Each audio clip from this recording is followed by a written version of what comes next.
Good morning dear students. BA part third home science की class में आप सभी बच्चों का स्वागत है। लास्ट क्लास में हम कर रहे थे कि विभिन्न अवस्थाओं में सामाजिक विकास किस प्रकार से होता है। उनमें सबसे पहले हमने किया कि जो शैशवावस्था होती है यानी बचपन अवस्था और शैशवावस्था में किस प्रकार से सामाजिक विकास होता है, उन पर हमने चर्चा की।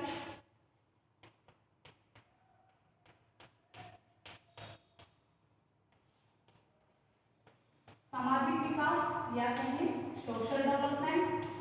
सोशल डेवलपमेंट के अंदर विभिन्न अवस्थाओं में सामाजिक विकास। तो आज की क्लास में हम करेंगे उत्तर बाल्यावस्था में सामाजिक विकास।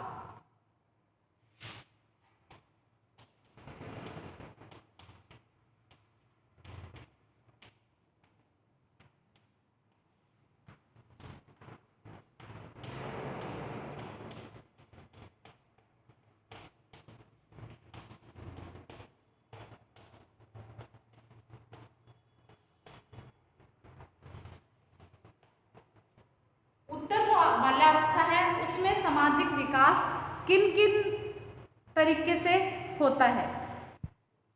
6 से 12 वर्ष की जो आयु है, 6 से 12 वर्ष की आयु है वो क्या कहलाती है? उत्तर बाल्यावस्था कहलाती है। इस अवस्था में उन्हीं गुणों का विकास होता है जिनकी नींव बचपन अवस्था में रखी जाती है। इस अवस्था में बालकों की विशेषता यह होती है कि अब उनका मन खेलने कूदने, घर से अधिकांश बाहर रहते हैं वो, और इस प्रकार से पूरे दिन की जो क्रिया है वो बाहर रहकर ज़्यादा करना पसंद करते हैं। वे समाज के अन्य लोगों के संपर्क में आते हैं, फलस्वरूप उनका सामाजिक विकास का जो दायरा है वो बढ़ जाता है। आप एक छोटे बच्चे को देखते हैं, शिशु होता है, फिर वो थोड़ा बड़ा होता है तो उसमें क्या है, वो घर पे रहता है सारे दिन, उसका जो दायरा है वो सीमित होता है। घर में माता पिता, दादा दादी, चाचा चाची, ताऊ ताई यही होते हैं, घर के बच्चे होते हैं। अब वो क्या करने लग जाता है, बाहर जाने लग जाता है। उत्तर बाल्यावस्था जैसे ही आती है बच्चा घर से बाहर निकलना पसंद करता है, ग्रुप बना लेता है। अब इसीलिए उसका जो सामाजिक दायरा है वो बढ़ जाता है। वे अधिकांश समय अपने मित्रों के साथ रहने में और उनके साथ बातचीत करने में व्यतीत करते हैं। उत्तर बाल्यावस्था तक बालकों का क्रियात्मक, शारीरिक, मानसिक, बौद्धिक और भाषा विकास अधिक होने से अपनी इच्छाओं, आवश्यकताओं की अभिव्यक्ति का आदान प्रदान है वो बेहतर ढंग से करने लग जाते हैं। अब वे अनेक कौशलों को सीखने लग जाते हैं। ग्रुप में बहुत सारे बच्चे होते हैं तो एक दूसरे के देख के एक बच्चे को एक कौशल आता है, दूसरे का दूसरा आता है, तीसरे को एक अन्य कौशल आता है, तो वो सारे कौशल वो दूसरों से सीखता रहता है। बालकों की 6 से 10 वर्ष की आयु जो 6 से 10 वर्ष की अवस्था है, जब इस अवस्था में बच्चा होता है वो टोली की अवस्था कहलाती है। टोली की अवस्था। अब वह टोली में रहना पसंद करता है, एक ग्रुप बना लेता है और एक समूह में रहता है, उनके साथ खेलता है और उन्हीं के साथ अधिकतर समय वह व्यतीत करता है। ये जो टोली होती है उनके आयु, उनके विचार, उनकी क्रियात्मकता जो होती है वो सभी की एक जैसी होती है। ये नहीं है कि उस ग्रुप में ज़्यादा छोटे बच्चे होंगे या ज़्यादा बड़े होंगे। ऑलमोस्ट जो बच्चे होते हैं वो सेम एज ग्रुप के उसके अंदर शामिल रहते हैं। अब इसके अंदर इसको जो कहते हैं टोली अवस्था को गैंग एज भी कहा जाता है।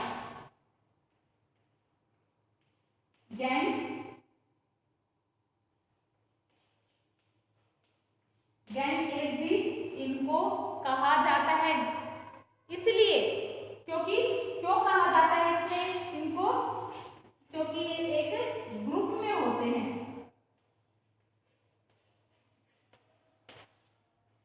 एक ग्रुप में होते हैं, इसीलिए इनको गैंग एज कहा जाता है। बालक आप देखते भी हैं, बोलते हैं कि तुम्हारा तो एक गैंग बन गया है। बालक किसी साथी समूह का सदस्य बन जाता है, वह अपनी टोली के बच्चों की बातों को मानने लग जाता है और उनकी बातों को अधिक महत्व देता है। उनकी जो बातें होती है उसको सत्य मानता है।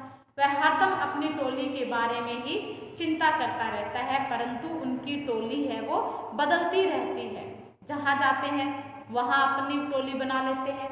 यदि उन्हें टोली पसंद नहीं आती तो वो मन चाहे टोली के सदस्य बन जाते हैं और फिर उन्हीं के साथ खेलना प्रारंभ कर देते हैं।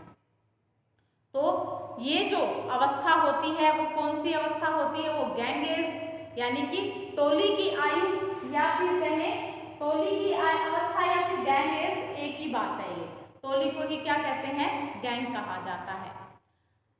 अब इसके अंदर कुछ विशेषताएं होती हैं कि टोली की जो विशेषता होती है उसमें क्या है कि हर एक टोली का अपना अलग अलग नाम होता है, जिसके आधार पर उसकी पहचान होती है। टोली का नाम नेता, अभिनेता, कॉमिक्स के नाम पर रखना पसंद करते हैं। जो टोली के सदस्य होते हैं वो बातचीत करते समय गुप्त भाषा, पासवर्ड्स, संकेतों आदि का प्रयोग करते हैं। ऐसे में अपनी बातों को गुप्त रखने का प्रयास करते रहते हैं। तो ये कुछ विशेषताएं होती हैं जो टोली की अवस्था जो होती है उनकी अवस्था में पाई जाती है। तो इस प्रकार से ये क्या है, जो हमारी उत्तर बाल्यावस्था है उसमें सामाजिक विकास किस प्रकार से होता है वो बताया। अब अगली जो अवस्था आती है वो है वयसंधि अवस्था में सामाजिक विकास।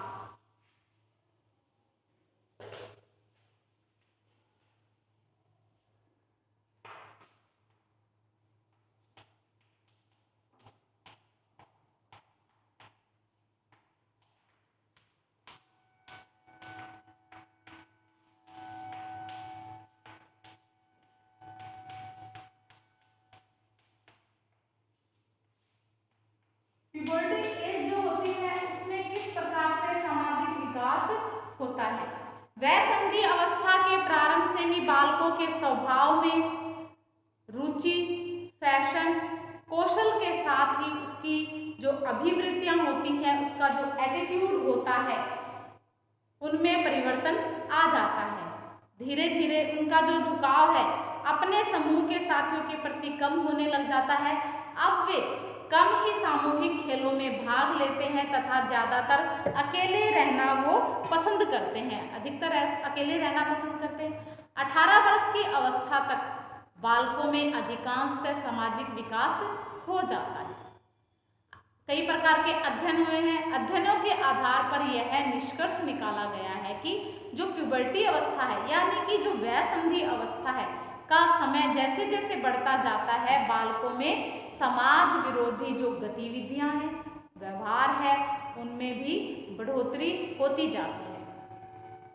उनका स्वयं के जीवन के प्रति दृष्टिकोण भी बदल जाता है।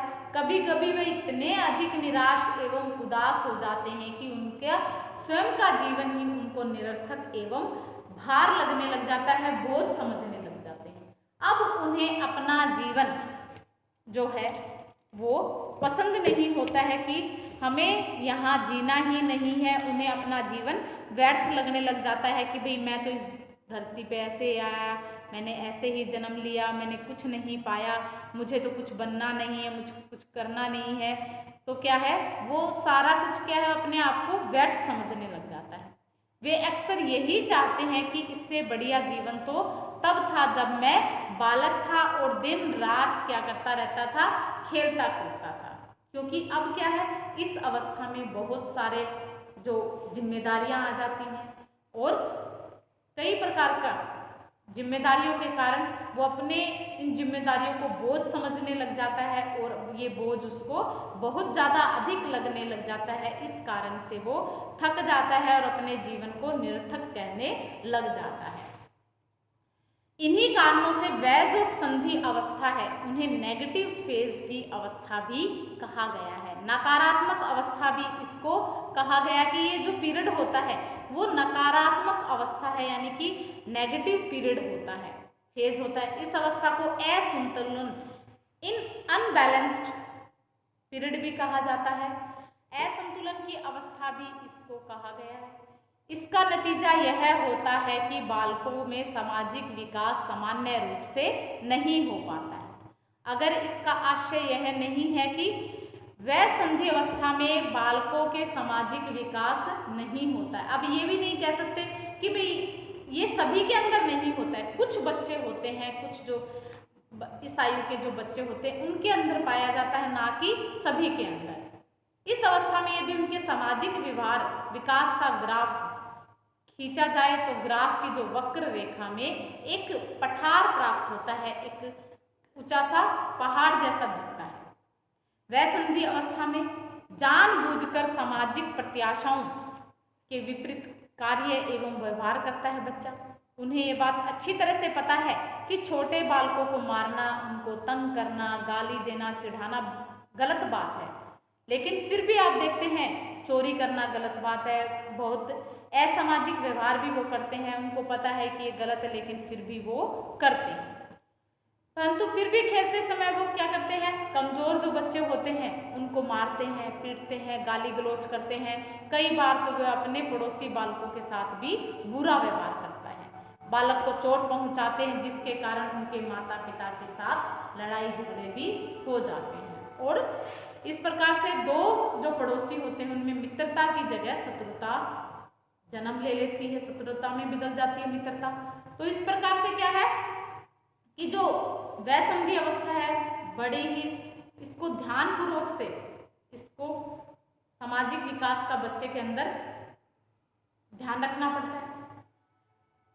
तो इस प्रकार से जो असामाजिक व्यवहार की शुरुआत है वो किस प्रकार से होती है, वयसंधि अवस्था में बालक कब और किस हद तक समाज विरोधी बनेगा, इसके बारे में कहा जाना अत्यंत ही मुश्किल काम है। इसका जो प्रमुख कारण है कि हरेक बालक का अपना व्यवहार, अपनी रुचि एवं कार्यशैली है। प्रत्येक बालक में अलग अलग व्यक्तिगत भिन्नता होती है, परंतु फिर भी 11 से 12 साल के जो बालक हैं वो समाज विरोधी बन ही जाते हैं। और इस अवस्था में समाज विरोधी व्यवहार है वो बिल्कुल अपनी चरम सीमा उत्पन्न है वो प्रारंभ हो जाता है 11 से 12 साल की उम्र में। और 6 से और वो क्या बन जाते हैं 12 से 13 वर्ष की अवस्था तक लड़कों में, और 13 से 14 वर्ष की अवस्था में तो लड़कों में, और लड़कों में क्या है लड़कियों की तुलना में 1 वर्ष बाद समाज विरोधी व्यवहार है वो दृष्टिगोचर होना शुरू हो जाता है, यानी कि दिखाई देना शुरू हो जाता है। अध्ययन हुए हैं कई प्रकार के, उनसे ज्ञात हुआ है कि जो वयसंधि अवस्था के बालक अपने स्वयं के प्रति अभिवृत्तियों अर्थात आत्म प्रत्यय में परिवर्तन लाते हैं। सेल्फ कंसेप्ट जो होता है उनका, उनमें वो क्या करते हैं परिवर्तन लाते हैं। मूलतः उनकी जो बुद्धि, उनकी सहयोग की भावना, उदारता, सामाजिकता, लोकप्रियता आदि गुणों में भी महत्वपूर्ण स्थान है, वो परिवर्तन है वो दिखाई देने लग जाता है, मगर यह परिवर्तन ऋणात्मक दिशा में होते हैं। इस कारण बालकों का व्यवहार अधिक कठोर एवं स्वभाव क्रोधी एवं झगड़ालू हो जाता है। वे अधिक आक्रामक हो जाते हैं और बार बार छोटी छोटी बातों पर बार बार समझाने पर भी वे नहीं मानते हैं। उन्हें माता पिता एवं अभिभावकों की बात सुनना बिल्कुल भी पसंद नहीं होता है। उनकी हर कही हुई बात, छोटी छोटी बातें माँ बाप समझाते हैं, लेकिन उनको ये सब बातें क्या लगती हैं, अच्छी नहीं लगती हैं। ये बातें उनके ऊपर से चली जाती हैं, उनको बुरी लगती है। इस कारण बालक बालिकाओं में माता पिता से वो क्या करने लग जाते हैं, चिढ़ने लग जाते हैं कि देखो आपका तो लेक्चर स्टार्ट हो गया है, अब आप 1 घंटे तक इस पर लेक्चर देंगे, ये मेरे को भाषण सुनाएंगे। तो इस प्रकार से आपने देखा भी है कि इस प्रकार की घटनाएं हैं वो दिन प्रतिदिन घरों में इस देखने को मिलती हैं, हर एक घर में भी देखने को मिलती है। माता पिता को यह महसूस होने लगता है कि उनके ही बाल उनकी बातों को की जो अवहेलना है, अवज्ञा करने लग जाते हैं, उनका कहना नहीं मानते और अपनी मन मर्जी के अनुसार वो रहना, खाना, पीना, जीना चाहते हैं। इतना ही नहीं, बालक अपने पड़ोसियों के बालकों, खेल के साथियों एवं जो विद्यालय के शिक्षक जो होते हैं उनके साथ भी सामाजिक समायोजन बिगाड़ लेता है। अध्यापकों के बीच भी उनकी प्रतिष्ठा गिर जाती है।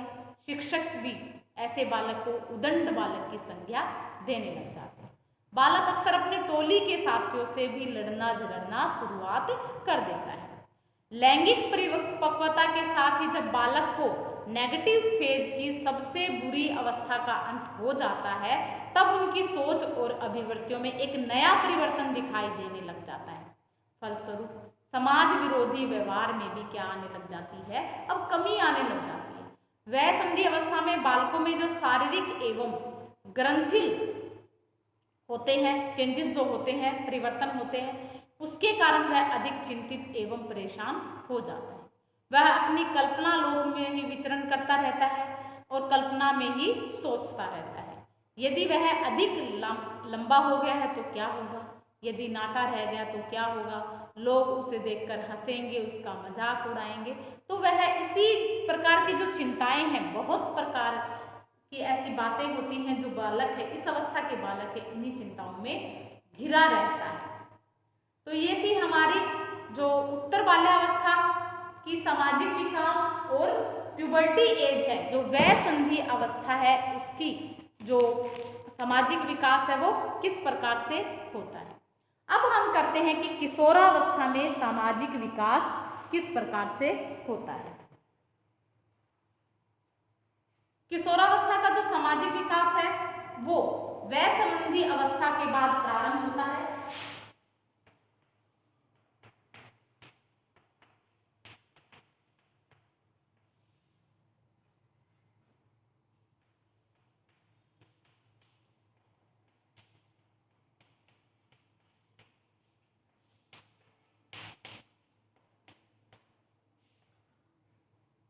प्यूबर्टी एज के बाद में किशोरावस्था आ जाती है। इस अवस्था में सामाजिक विकास तीव्र गति से अब उनका होने लग जाता है, उनकी सामाजिक विकास की गति है वो तीव्र होने लग जाती है। किशोरावस्था में प्रारंभ में सामाजिक विकास वो मंद गति से होता है, परंतु बाद के जो वर्ष होते हैं उनमें जो सामाजिक विकास है वो तीव्र गति पकड़ लेता है। लड़कियों में किशोरावस्था की उम्र 13 से 18 वर्ष तक तथा लड़कों में 14 से 19 वर्ष तक की होती है। लड़कियों में 13 से 18 और लड़कों में 14 से 19, यानी 1 साल का डिफरेंस इनमें मिलता है। ये होती है लड़कियों की।